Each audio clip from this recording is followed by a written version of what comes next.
Next one here is from Dr. Nolan from Louisville. This question refers to a general approach to the imperative of ketosis. Just how important is it? Is it possible to correct a cognitive deficit when the KetoFLEX diet is not part of the protocol? Regarding the overall likelihood of success of the protocol, how important is getting into ketosis? Should one sacrifice their LDL cholesterol level? No, you shouldn't, and you shouldn't have to.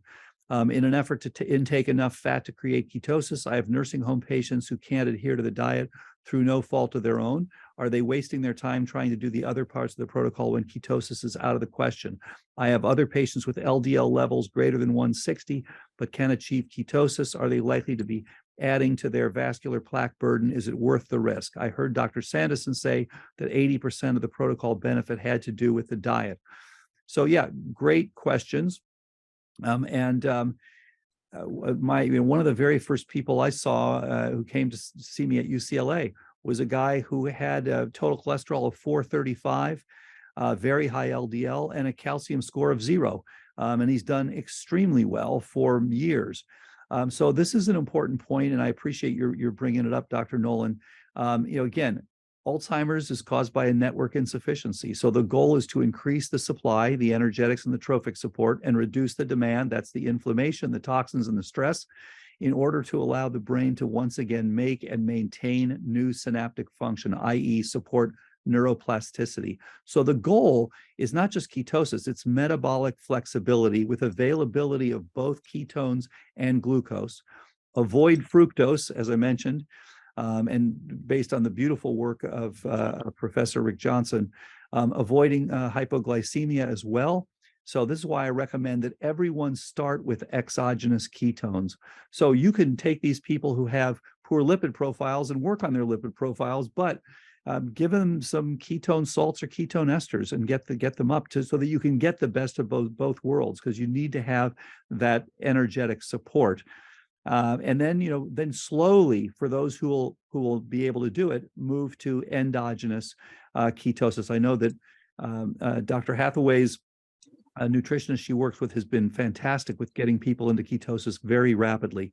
But especially for frail people, we want to be careful. So, frail individuals, they may not have the fat to mobilize. And we've seen that before too, where someone was able to get into ketosis, they kind of run out of fat after a while. They're now very thin and they have trouble getting into ketosis. So just use the exogenous ketones. The brain needs the energy and you don't have to sacrifice the lipids, just to use the salts and esters. And what do you recommend for people who have vascular disease, but want to get into ketosis?